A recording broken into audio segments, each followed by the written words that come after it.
indiscutível, né, a importância do conhecimento, da educação, para o nosso desenvolvimento pessoal, profissional, para os negócios também, né? Mas o desafio urgente é ampliar essas oportunidades que o conhecimento dá para todos. Está aí um assunto para a gente discutir hoje aqui no Rumo Certo. Vamos falar sobre educação e inclusão por meio da tecnologia. E a gente vai tocar essa conversa com quem tem esse propósito, eu diria, na veia, no DNA, Carmela Borst, empreendedora e CEO da Soul Code Academy, fala para a gente lá de São Paulo. Carmela, é um prazer enorme ter você aqui conosco, seja muito bem-vinda. Olá, que prazer, obrigada pelo convite. Que bom, obrigado a você por aceitar o nosso convite, trazer para cá conhecimento, compartilhar também propósito, como você diz. E eu queria, antes da gente entrar no assunto propriamente, Carmela, conhecer um pouquinho da sua trajetória, até de vida pessoal, desde a Dona Zina, eu não sei se lá no Nordeste ou aí em São Paulo, do que você traz aí no coração e DNA, como eu disse, que formou essa mulher empreendedora e ativista, eu diria, da inclusão e da educação, e depois a gente entra no tema propriamente. Mas quero conhecer um pouquinho mais da Carmela e da empresa também. Bom, você começa falando da Dona Zina, eu já me emociono, daqui para frente vai vir emoções pela frente, então, Sebastião. Que bom, que bom. Bom, eu sou uma empreendedora social, filha da Dona Zina, mãe da Bianca e do Igor. Eu sou uma mulher que há muitos anos está no universo de tecnologia, eu diria quase 30 anos. Desde toda a minha trajetória, independente do mundo profissional, né, e desse atual que eu estou de educação, eu passei por algumas multinacionais, mas paralelo a isso, a minha vida sempre foi pautada, né, por impacto social. Então, a Dona Zina, que você está falando, ela tinha uma organização que trabalhava sempre no combate à enchente, então minha casa sempre foi uma casa aberta para trabalhar impacto social. E hoje, atualmente, e há muitos anos, eu sou conselheira de algumas organizações também de impacto, como Gerando Falcões, Casa do Zezinho, Instituto Ser Mais, e atualmente eu sou embaixadora do Notícia Preta. Olha só que interessante aí a gente vê a importância da educação na base, né, Carmela?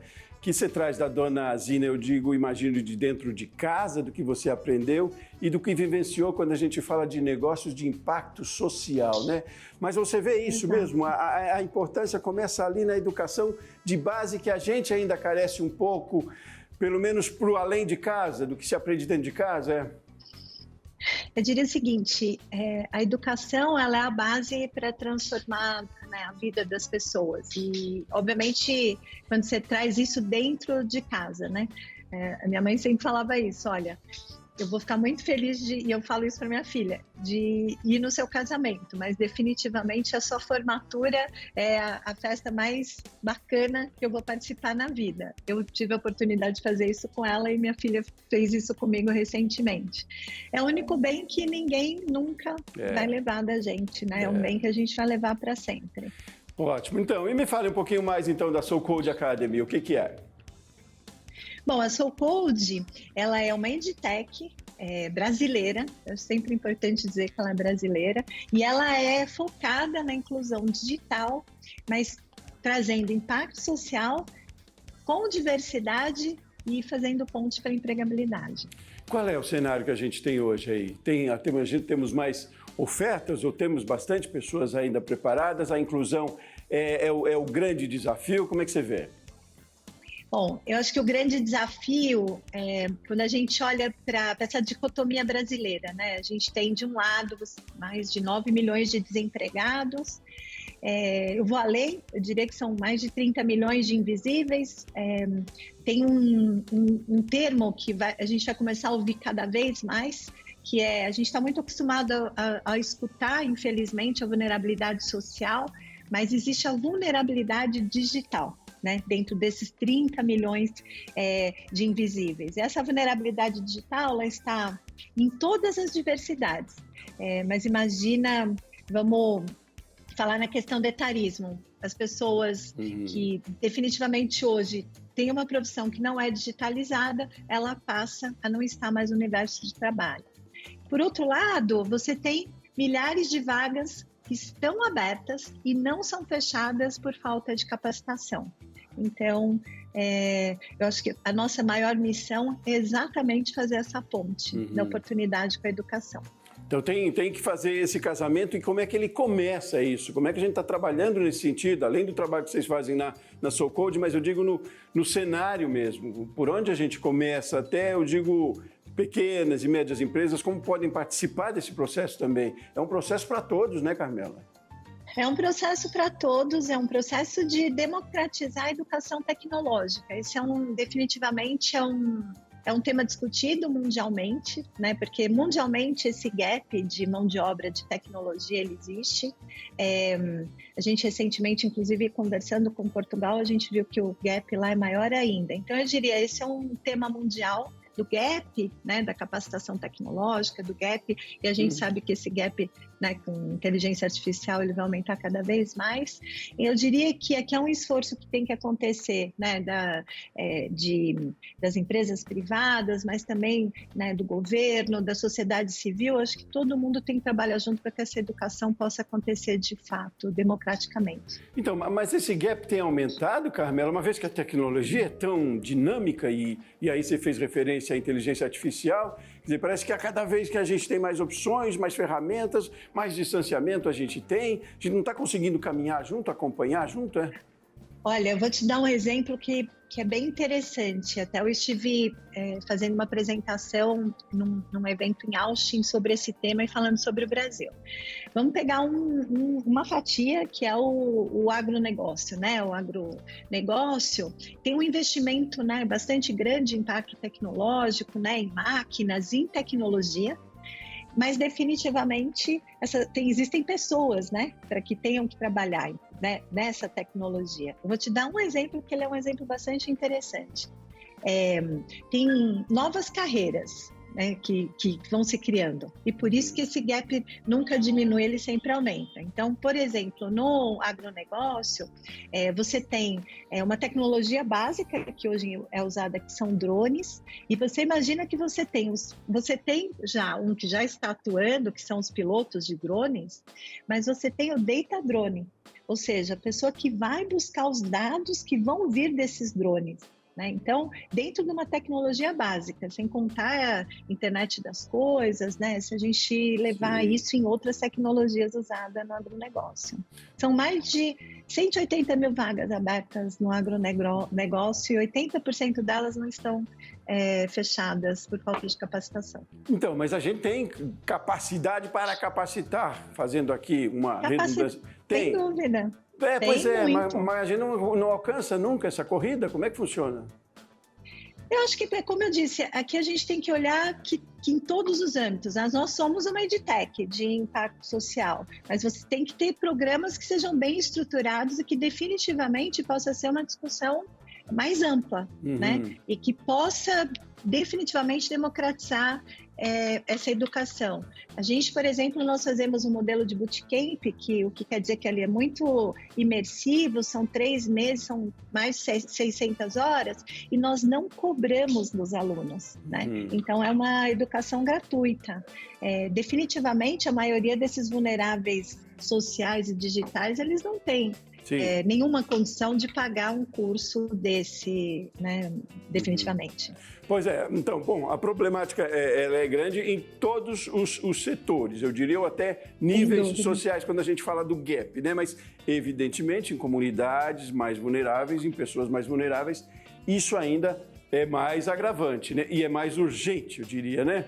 Muito. E aí, qual é a responsabilidade, que eu diria até do poder público nisso, para facilitar, para criar mais soluções, talvez, e aí junto com empresas também, a gente está falando de empreendedorismo social aí. Que ações, então, você vê aí como para a prática, para ir superando esse desafio aos poucos. Vocês estão bem no olho do furacão quando trabalham com isso, né?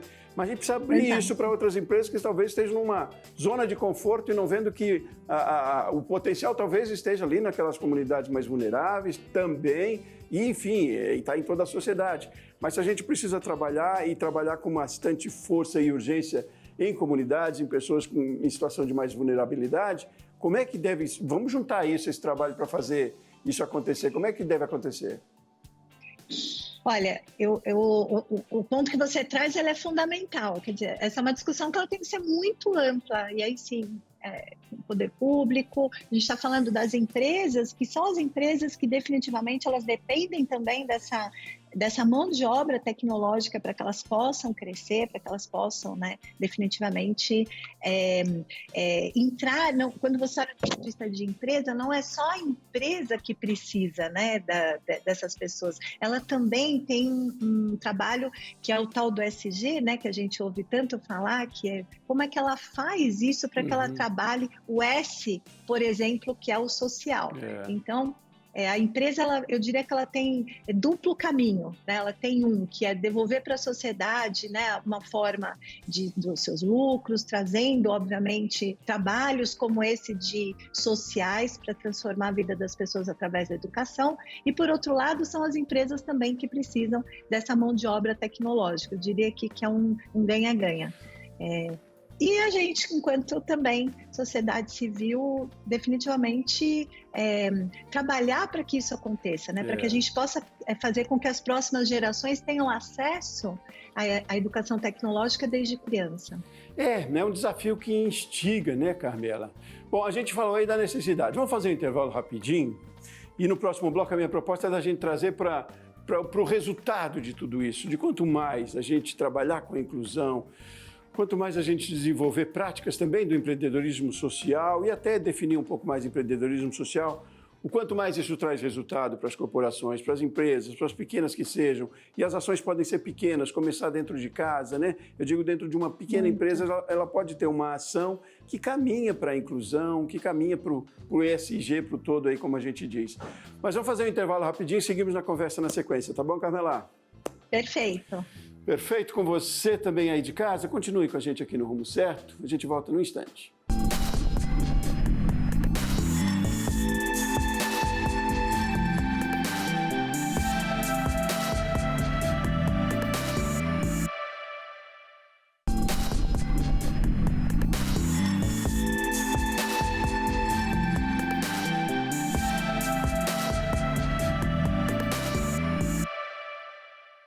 De volta com o Rumo Certo, mais uma vez, seja muito bem-vindo. Hoje nós estamos falando sobre educação e inclusão por meio da tecnologia.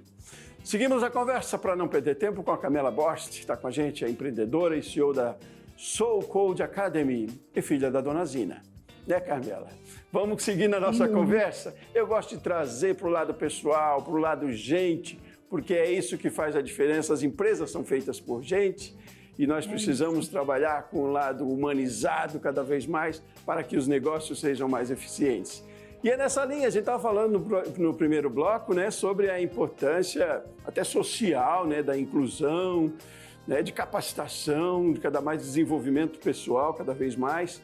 Mas a gente fala disso e tem uma importância real nos negócios, né, a importância real financeira também, se é que alguém não entendeu ainda da importância que é social, mas e quer ser pragmático, sim, tem importância e resultado financeiro muito grande também. Empresas que pensam mais no social são mais eficientes, não é, né, Carmela? Vamos por esse lado? Vamos por esse lado.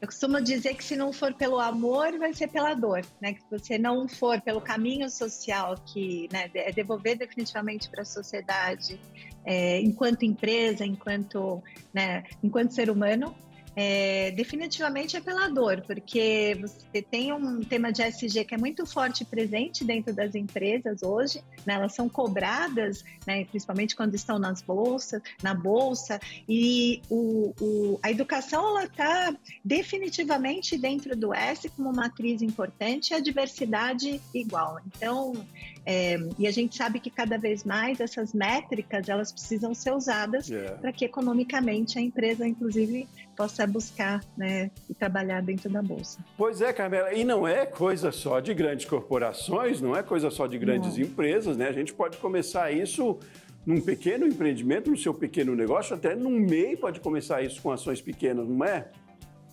Sem dúvida. Eu diria que tem um ponto importante que você traz e a gente chama, pessoalmente eu chamo de inconformação positiva, sabe? Tanto eu, quanto o Silvio Genesini, quanto o Fabrício, que são meus sócios, a gente sempre teve essa inconformação positiva e quando a gente fala que é positiva é quando definitivamente você se move a fazer algo para trazer uma solução, né?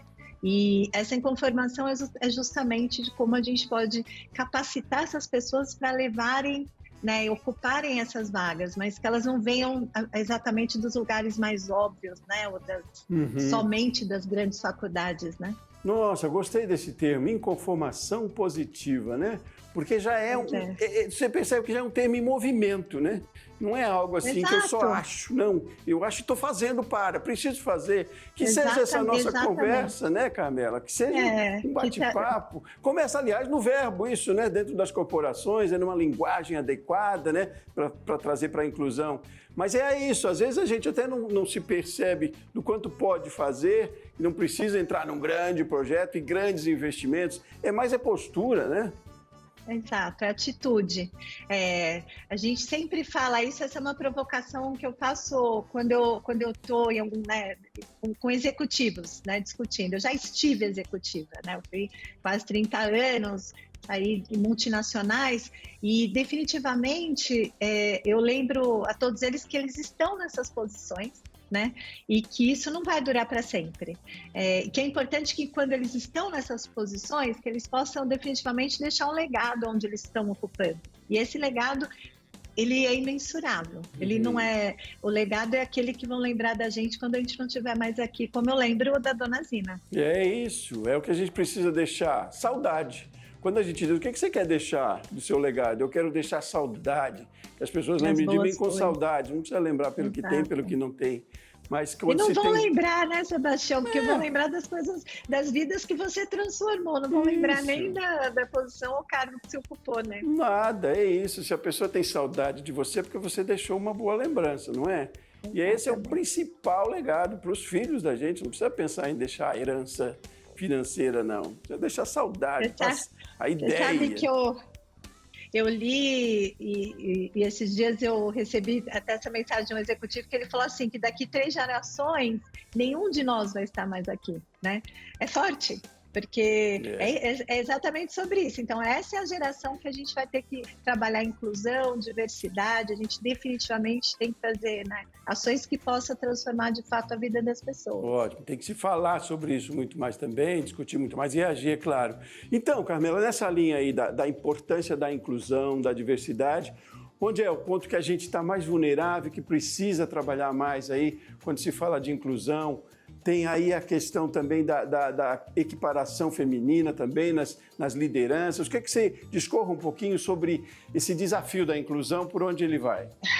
Olha, eu começaria por esse tema que você está trazendo, né? Eu estou nessa área de tecnologia há mais de 25 anos e ainda hoje, na área de tecnologia, as mulheres ocupam apenas 20% das vagas, imagina, em liderança isso a gente está falando de 5%, e desses 20%, apenas 3% são mulheres pretas. Então eu diria que quando a gente olha para o universo feminino, só esse universo, se a gente conseguisse mudar, para ter uma ideia, quando você fala até de equiparação salarial, se a gente hoje no mundo equiparasse o salário, né, das mulheres, a gente injetaria tanto, né, economia e riqueza na sociedade que a gente poderia erradicar a pobreza. Então é tão forte que Mas, Sebastião, uma mulher digitalizada, ela tem direito à informação, ela vai ter direito à educação, ela definitivamente pode ter direito à empregabilidade e empreendedorismo. E na maioria das vezes a gente tira ela, inclusive, de uma situação de violência doméstica. Pois é, sem contar, né, Carmela, que é uma referência, né? Assim como você. Outras meninas, e provavelmente a sua filha, se espelham em você. É a sua referência que se torna orgânica, automática quase. Não precisa dizer mais nada. Mas vendo a Carmela lá na posição, aliás, entre dois homens, a gente ainda não está na... Ah, bom, se tivesse 4 homens, eu diria que tem que ter 2 mulheres. Porque a equidade, a equiparação, ela não é porque tem uma mulher num grupo de diretoria com 10 homens. Não, tem que ter 5 mulheres para ser igual. Não é? Se a gente for falar de número. E você trouxe um ponto super importante, que é o que você também está fazendo, que são os homens, que são os aliados das mulheres, assim como são os meus sócios. Porque definitivamente o poder, ele está na mão dos homens, né? Então a gente precisa deles ao nosso lado para que a gente possa fazer essa transformação juntos. Então, homens como você que também trazem esses temas. Nós somos todos aliados. Fico feliz. Não, e eu vou trazer aqui um exemplo que me chamou bastante atenção e positivamente, e queria que muitos outros homens vissem isso também, de uma cena de um filme que vi no fim de semana, chama Para Além das Montanhas. E aí é a história de um casal, um deles herdou uma fazenda, uma moça, e o moço herdou a outra fazenda, são vizinhos. E aí eles flertam o tempo inteiro, é uma comédia romântica. E aí chega um momento que o moço ele foi até a fazenda da moça e ela tinha relatado que tinha vindo de um concerto que ela fez numa cerca, enfim, um trabalho, tal. Ele assim, mas como você fez isso? Isso é trabalho para 2 homens. Ela assim, e é trabalho para uma mulher. Olha só. Ela fez Maravilhoso. Maravilhosa eu já vou assistir cena. No final de semana. O texto é fantástico. É trabalho para 2 homens? Pois é trabalho para uma mulher. E aí a gente precisa enxergar isso cada dia mais, né? Porque não é o gênero que está, né? A competência não está no gênero, vamos combinar. Muito pelo contrário, a competência, e se não existe, a competência ela pode vir através da educação, né? Bom, esse é um ponto. Gosto muito de outro tema, que é os negócios de impacto social. E aí a gente fala de empreendedorismo social, que é um guarda-chuva maior, né? Mas precisa entender isso também, o quanto isso é, de novo, se tem que entrar no pragmatismo do financeiro, quanto isso é importante também, né? Se pensar em negócios, não só para o empreendedor em si, mas para uma comunidade, talvez, para um coletivo também, né? O quanto a gente precisa crescer nessa ideia, nesse movimento também, né, Carmela? Sem dúvida. Porque o empreendedorismo, né, o que ele nasce para solucionar, né, algum tipo de problema. Então, ele nasce para isso. O empreendedorismo social, ele nasce para trabalhar e solucionar um problema social. Essa, basicamente, é a grande diferença. Obviamente, o propósito, ele tem que estar muito forte, né? E definir quais são as causas que esse empreendedorismo social ele vai trabalhar, porque são muitas. E quando a gente olha para todos os territórios que a gente pode ocupar com o empreendedorismo social, vou te dar um exemplo bem na base, que são os empreendedorismos sociais vindos da favela, né? Então, você tem lá a criatividade em ebulição em território de favela, eles são empreendedores natos, e definitivamente é de lá que saem, inclusive, algumas, e já está saindo algumas das startups de tecnologia muito bacanas, assim. O que precisa é de apoio, de novo, de educação. Carmela, me diga uma coisa, então, pessoas que estão em casa, nas suas empresas, ou que vão disseminar essa nossa conversa, eu espero, e que tenham interesse em mais informações sobre isso, como busca a Soul Code Academy, por onde a gente vai, para trazer mais gente para esse nosso caldeirão de defesa, de ativismo, quase eu diria, como faz? Bom, a nossa página é soulcode.com, S-O-U-L, C-O-D-E, Soul é de alma. Então, eu diria que é com a alma mesmo que a gente trabalha aqui, e de fato, para minha alma também fez bastante, foi muito bacana esse nosso papo, queria também te agradecer. Muito bem. Bom, Carmela, você, o Silvio, o Fabrício, tem lugar cativo aqui, aberto para a gente falar mais sobre isso e falar nas próximas vezes, não mais sobre a necessidade, mas sobre a realidade que a gente tem. É o nosso sonho de que não precisemos mais falar de inclusão, que a inclusão já seja o dia a dia, o normal, o orgânico. Obrigado por hoje, pela conversa, foi um aprendizado enorme e um prazer enorme conversar com você, Camela. Olha, obrigada pelo convite, é um prazer começar esse dia assim, com esse papo maravilhoso, e pode chamar a Silvia e Fabrício que eles vão vir e eles são incríveis também. Você também, você é a protagonista aí na nossa conversa. Um abraço Vamos a todos juntos. vocês, tá bom? Obrigada, um abraço. Muito bem. Muito bem, assim a gente termina o Rumo Certo de hoje também. Um abraço forte para você, volto no próximo programa. Até mais.